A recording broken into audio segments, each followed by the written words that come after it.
I have my corner now. Pojok, alright. The pojok corner. Okay, stop.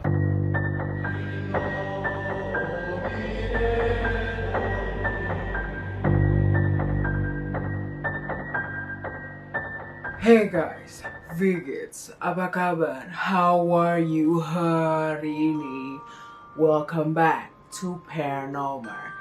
In today's video, yes, ini masih theme video which is Christmas. Karena sebulan Desember ini gue akan ngomongin pengalaman serem yang kejadian di bulan Natal ini.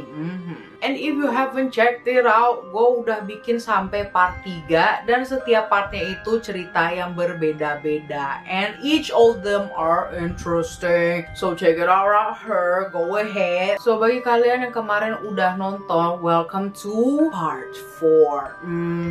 Well yes, as usual, bagi kalian yang baru datang ke YouTube channel gue, hello. This is Paranormal, welcome. Paranormal itu adalah horror series by Sasha Marissa, me, myself, and I, dimana gue ngomongin tentang kayak hantu, misteri, conspiracy, pokoknya yang serem-serem you will find it here. Also, disclaimer, I am not a professional storyteller. So, I will be appreciated if you click the like and subscribe button for me first. Dan bagi kalian yang nyadar, kok gue gak begitu energetic as always, the thing is, lo gak tahu tadi pagi tuh HP gue kecemplung WC, gue nggak bisa mood gue kayak I can't do that man, but you know I gotta do YouTube karena gue nggak sabar juga yang namanya pengen nyeritain pengalaman yang lebih, aduh, gue sampai merinding sih pas kita tahu cerita ini. I know you're curious, alright? So daripada intronya kepanjangan, let's just get into it. Pengalaman horor yang terjadi di malam Natal banget. Let's go. Nah, sebelum gue masuk ke ceritanya, gue mau ngasih tahu dulu cerita yang di sini akan gue ceritakan dari sudut pandang orang pertama. Jadi ketika gue bilang gue atau aku, berarti gue adalah karakter di cerita tersebut. Let's just get into it.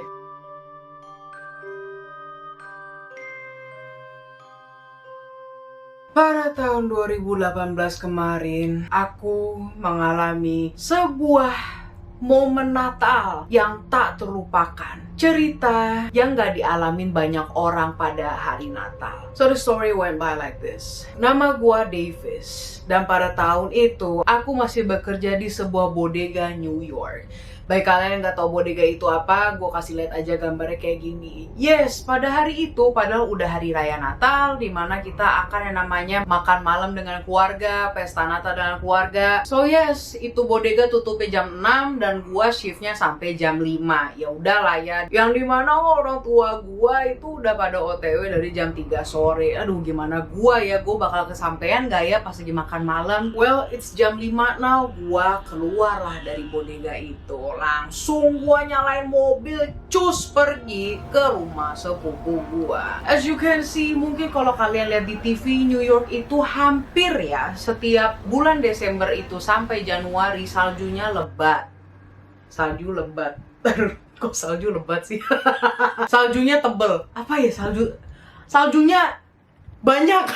It's really snowing, okay? New York, nah lu bayangin di New York udahlah hari Natal, macet di mana-mana. Udah gitu rumah saudara gua hampir 2 jaman dari New York. God damn. Jadi salju tebel sama dengan jalanan tambah tebel. Yes. On the way gua ke rumah sepupu gua itu, jalanan tol pun lebih tebel daripada biasanya. Dimana gua udah punya perasaan gak enak kalau misalnya gua lebih lama nih di bodega tadi atau lebih malam lah ya shift gua. Thankfully gua sampai jam 5 itu pasti jalanan udah tebel banget, which slowing my driving pace, dimana gue nyetirnya juga pasti bakal lebih lama. Ya udahlah, gue jalanin aja itu mobil. Untungnya sih belum begitu tebel ya. And apparently, thank God, gue masih keburu lah itu makan malam bareng di rumah sepupu gue. Yes, gue nyampe, gue buka pintu, semuanya, hey, Davis is here finally. He's almost late. Gua hampir telat, but hey, gua datang kan akhirnya. Dan mereka itu juga baru megang garpu sama sendok, belum disantap makanannya, you know, gua langsung tanpa cipika-cipiki taruh kado-kado, what's good, hey mom, dad, cuz, duduk di meja makan. Ya udah, kita mulailah makan malam di malam Natal. We got turkey, we got coleslaw, we got potatoes up in the table. Anyways, it was a good dinner. Selesai makan malam, keluarga gua pulang lebih cepet karena mereka takut yang namanya kena snowstorm gitu kan ya. Yang tadi gua bilang di jalanan tol aja tuh tadi masih jam 6 jam 7-an. Gua pulang dari bodega itu udah lumayan tebel. Gimana jam 10-11 nanti, ya kan? Bisa ya kayak udah gak ada ya 10 cm tebelnya. We never know. Ya udah, orang tua gua setelah makan bis itu tuker-tuker kado, hahaha, ketawa, pulang lagi ke New York. Ya udah, karena gua I'm solid with my cousin. Gue deket sama sepupu gua nggak mau lah kayak udahlah gue datangnya telat terus pulangnya juga cepet, nggak lucu gitu kan, nggak ada akhlak sama saudara kayak gitu. Ya udah, gua ngetem di rumahnya lebih lama daripada keluarga gue. Jadi gue nyantai dulu, ngobrol sama sepupu gua lah, curhat, tawa tiwi, minum dulu, sampai jam 11:30 malam. Terus gue liat di jam, cuz udah jam 11:30 nih, gue mesti pulang. Udah, nginep aja lu, kayak gak kenal gue deh, ini kita sepupu, cuz. Enggak, gue mesti pulang nih, karena nanti orang tua gue, ya udah deh terserah lu banyak alasan, pulang gitu kayak sepupu gue, cause we solid. Dia udah ngerti lah, gue pulang deh tuh sekitaran jam 11:30 ke jam 12 pagi, ya kan. Perjalanan ke New York dari rumah sepupu gue itu hampir 2 jaman tadi, ya kan. Dan kalau misalkan nih ya, amit-amit nih jalanan tambah tebel, mungkin bisa 3 jam karena gue mesti pelan-pelan bawa mobilnya. Ya udahlah, yang penting gue pulang, nyalain mobil, kanan kiri gelap, nggak gelap sih, ada putihnya, bukan hantu. Gue takut anjir. Ya salju lah ya. On the way pulang ke rumah, dimana gua lewat jalan tol udah pasti. Tiba-tiba truk, God dang, it's snowstorm. Mending ini saljunya tuh yang brek bener aja. Yang tadi gua bilang, langsung tuh snownya itu nggak slow, kayak hujan.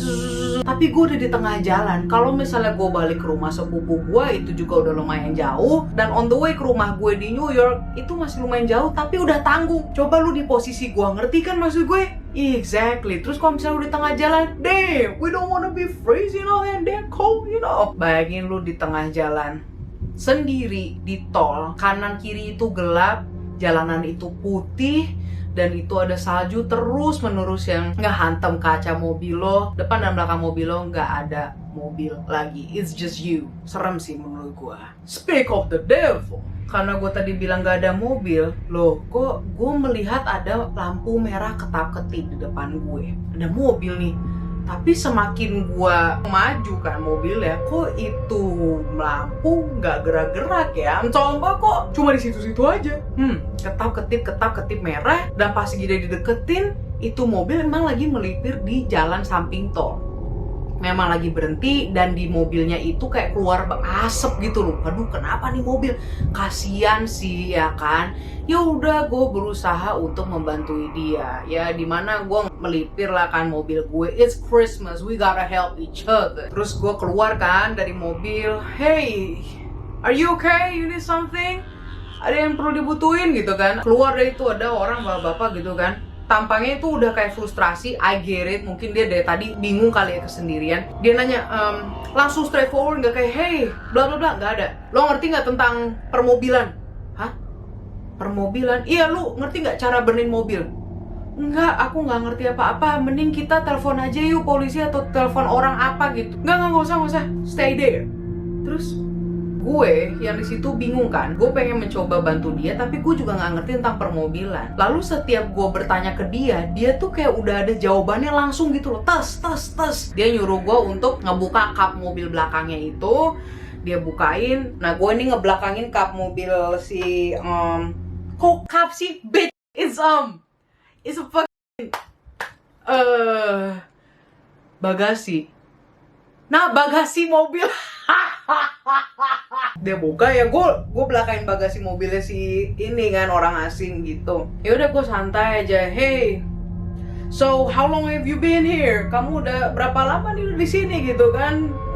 It's about an hour or two. Dia bilang gitu. Gila, udah sejam 2 jam dengan mobilnya rusak begini. Terus dia nggak ngomong lagi. Dia sibuk banget kan di depan gitu kan, ngeng itu dari apa, ngeberin mobil dari depan. Terus udah gue santai gitu ngeliatin mobil gue, tiba-tiba jejak sepatunya dia tambah keras gitu, gak santai gitu kan. Itu orang dari belakang langsung menarik gue biar gue jatuh ke bagasi mobil yang udah kebuka itu. Terus dia tutup kan ininya, gue langsung cepet nendang itu bagasi, dar gitu kan ya, dang. Dan dia tuh sampai mental kan, karena dia tuh masih di depan tutupan ituannya loh, you know what I'm saying. Udah dia mental, tapi dia didn't give up. Abis itu dia mau nyekek gue kan, dan gue mencoba untuk megang tangannya gini. Maka gue udah hampir jatuh lagi, tapi gue ngerogoh kantong gue, nemuin kunci mobil. Ini kunci gue ke leher dia, langsung oh damn man, bro. Lehernya kan gitu, teriak dia, oh my gosh. Gua ambil lagi kuncinya ya kan, kalau gua diambil gua nggak bisa nyalain mobil kan. Gua ambil cepet-cepet masuk ke mobil gua, udah langsung gua ngelewatin dia ya kan. Dia masih di bawah tuh, gua ngeliat di spion mobil masih kesakitan. Aduh mana. Sembari nyetir kenceng, I reach my phone, terus nelpon 911, 911, what's your emergency? Gua bilang ke polisi, hello nih di KM 58, saya baru diserang nih sama orang yang pakai mobil Sigala Bidu. Udah gue OTW di tengah-tengah jalan, gue mulai pelanin lagi tuh mobil karena gue yakin mobilnya itu bener-bener rusak. Jadi possibility, kemungkinan dia untuk ngikutin gue itu dikit. Ya udah gue pelanin, sembari gue pelanin, and you know what? Memang ya pada saat itu gue percaya bahwa keajaiban itu ada. Kenapa? Baru di tengah-tengah jalan dan baru 10 menit yang lalu gue nelpon polisi. Gue melihat ada mobil ngelewatin gue, lampu polisi. Akhirnya gue ikutin, gue pengen tahu kan apakah dia menemukan orang yang tadi gue telepon. Gue buntutin tuh mobil polisi, bung. Mereka keluar dan langsung ngeborgol itu orang. And you know what? Itu gara-gara kunci mobil lo ke lehernya dia. Dia masih di bawah. Tadi ketemu polisi tuh dia masih kesakitan di bawah. Dan gue keluar mobil lagi, ketemu polisinya, gue ceritain apa yang terjadi lebih lengkap. I say thank you and Merry Christmas because it was such a miracle. Gue pulang ke rumah orang tua gue. Gue menceritakan apa yang baru terjadi dengan gue beberapa jam yang lalu. What will happen kalau gue itu nggak nendang dia? Apa yang akan terjadi kalau gue itu nggak berhasil ngerogoh kunci mobil gue dan to his neck, bong.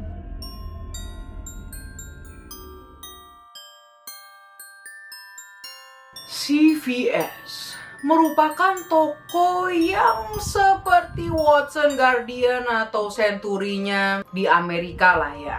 So yes, toko ini tuh menjual kayak perawatan kecantikan, terus kayak sabun mandi, obat-obatan, sisir lah, atau ya yang seperti lu lihat lah kayak toko-toko begitu di Indonesia. Tetapi kalau di Amerika namanya CVS. Dan toko-toko seperti ini kalau di Amerika itu gede banget. It's really big, dimana kadang gue juga kalau misalnya keliling sendiri ketakutan walaupun lampu itu nyala. Tetapi dalam cerita ini, mengingat sebentar lagi itu Natal, gue mempunyai pengalaman yang membuat gue trauma dengan toko yang sama sekali nggak ada serem-seremnya. Nama gue Liam. Pada tahun 2014 lalu, umur gue masih 20 tahun. Yes. Dan CVS merupakan tempat kerja gue pertama kalinya setelah gue lulus SMA. Yes, memang gue udah lulus SMA, tetapi gue kerja di CVS itu bukan full time job, bukan sepenuh waktu, tetapi part time, cuma beberapa jam aja. Kayak ada shift-shiftan gitulah ya. So yes, pada tahun itu gue bekerja di CVS dan kena di bulan Desember, which is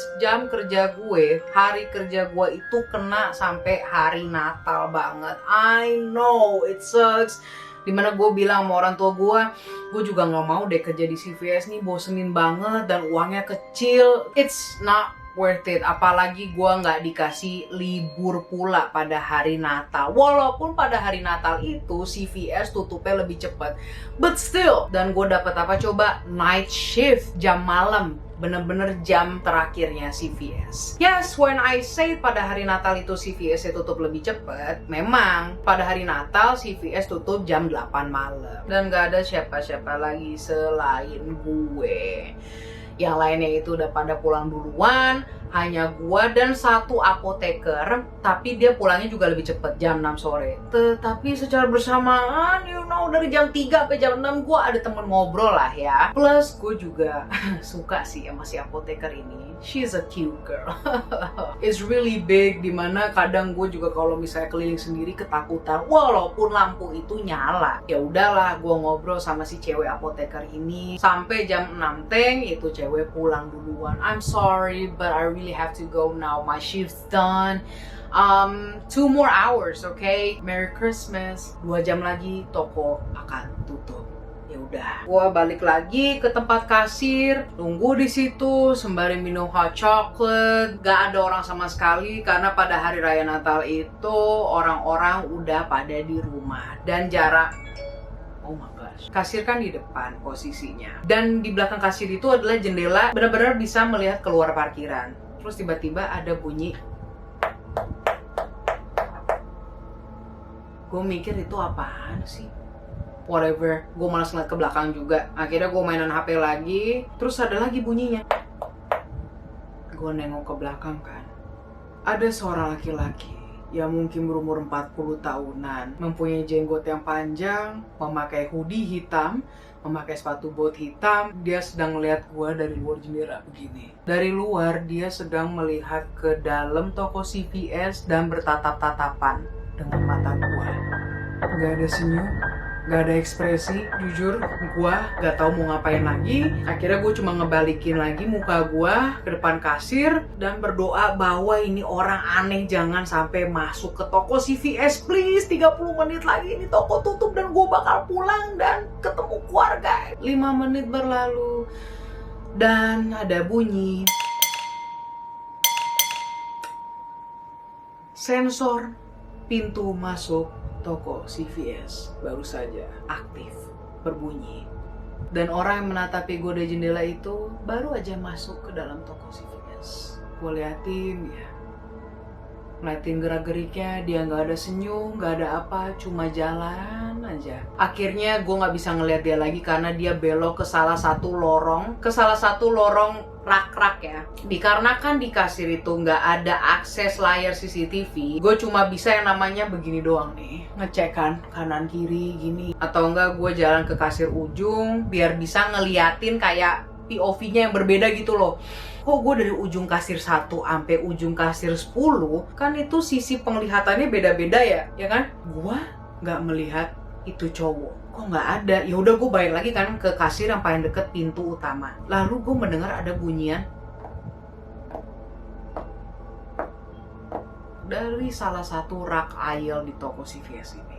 Ada bunyi lagi, truk, truk, truk. Tapi sekarang bunyinya dari rak haluan kiri. Kok gue nggak ngelihat dia nyebrang gitu kan? Ini apa sih? Beberapa detik kemudian bunyi lagi di kanan, truk, truk. Gue berasa uncomfortable, gue nggak nyaman. Akhirnya gue beranikan diri keluar dari meja kasir, mulai jalan di tengah-tengah, dimana sekarang gue bisa mantau kanan kiri rak, kanan kiri aisle, dia di mana. Gue lihat. Lalu ketika gue di ujung, di belakang kanan gue ada bunyi. Berarti dia ada di salah satu rak kanan yang di belakang gue ini. Gue mencari sumber suaranya karena itu suara tap-tapnya masih ada. Gue cari dan nyampe lah itu. Gue kerak yang bener-bener sampai kedengeran itu kan bunyi track-tracknya. Excuse me, gue sampai teriak begitu karena gue udah gak nyaman. Lalu suara ketukan itu tidak ada, tetapi ada suara bel. Suara bele itu bener-bener dari belakang rak sini loh, rak gue ini. Dikarenakan rak di CVS itu ada bolong-bolongannya, gue langsung singkirin barang-barang di rak samping gue ini. Dan bener-bener di bolongannya itu ada bola matanya dia ngeliatin gue dari situ, dari seberang. Gue kaget, gue membelakangi diri gue begini dan mencoba untuk melipir dan lari lagi ke kasir. Pas gue lari di tengah-tengah, gue nengok lagi ke belakang dan lo mau tau gak sih, di rak kaget gue, di rak tadi yang barusan gue sampirin tuh ya kan, tiba-tiba kepalanya dia keluar begini. Sekarang ekspresinya dia itu adalah dia senyum yang lebar banget dan ketawa.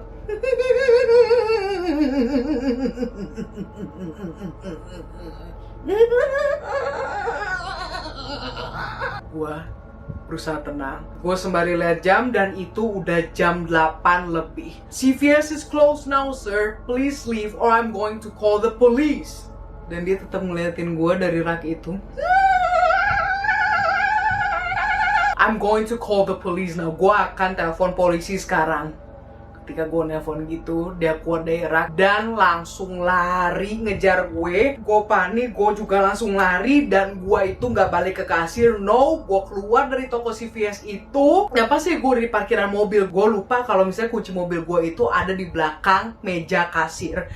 Mau gak mau gue mesti balik ke dalam toko itu. Dan gue lihat di jendela bahwa dia itu masih ada di dalam sana. Akhirnya dikarenakan gue pekerja di CVS, gue itu selalu membawa kunci cadangan untuk pintu karyawan di belakang. Gue berusaha banget. Akhirnya gue berhasil masuk ke area karyawan di belakang. Gue sekarang ada di area apotek, which is area paling belakang toko CVS. Gue lepas sepatu gue karena bunyi sepatu itu kan kenceng ya, jadi gue nyeket biar nggak kedengeran langkah-langkah gue dalam toko itu. Di dalam apotek gue menemukan beberapa barang yang bisa dijadikan senjata ya kan. Gue beranikan diri dan mulai berjalan ke haluan kiri. Jalan pelan-pelan, nengok dulu, berusaha mengintip setiap rak-rak di dalam toko CVS itu, berharap bahwa dia itu tidak mengumpet di sana. Dan ini sudah aisle atau rak yang ke-8 dari belakang, dia nggak ada.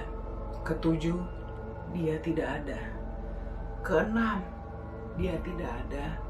Ke-5, aku melihat figur dia di belakang rak 5. Mata kita saling bertatap-tatapan. Laki-laki ini tubuhnya besar dan tinggi, tetapi dia larinya sangat kencang. Gue lari. Sekenceng-kencengnya gue, sepertinya itu meja kasir tuh jauh banget dari mata gue. Padahal gue udah lari sekenceng-kencengnya. Gue gak mau lihat ke belakang, tetapi gue masih mendengar ketawanya di...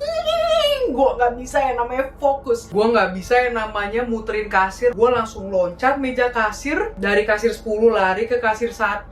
Buru-buru ngambil kunci mobil dan keluar. Gue langsung ke toko CVS tanpa yang namanya ngasih tahu manajer, ngasih tahu polisi. Langsung gue nyalain mobil dan nyetir. Gue ngeliat di spion, dia masih lari mengejar mobil gue. Kira gue kencengin itu mobil. Gak apa-apa, gue kena speed ticket. Di tengah perjalanan gue telepon polisi 911 bahwa ada orang aneh. Setelah gue menelpon polisi, gue menelpon manajer gue bahwa gue bilang gue telah meninggalkan toko CVS tanpa gue menutup toko itu secara resmi, karena kan kunci tokonya di gue. Gue bilang bahwa ada orang aneh yang ngejar-ngejar gue keliling sampai petak umpet, bener-bener itu nyawa dipertaruhin itu dalam toko CVS. Manajer gue bilang, "You're fired, kamu dipecat." Dan dia bilang kalau gue itu adalah seorang pembuang, pembohong. Gue bener-bener nelpon dia, nangis kejer. Akhirnya bener aja, polisi datang ke CVS dan mereka berhasil ngekontak manajer gue. Manajer gue kaget dan mereka berdua melihat CCTV. Mereka menyaksikan bahwa gue itu telah dikejar-kejar. Dan telah diketahui pas lagi dia ngejar gue tuh terakhir kalinya sebelum gue ngambil kunci mobil, itu orang udah bawa di tangannya. Ketika lihat di CCTV, well, they know the truth. Mereka tahu kebenarannya.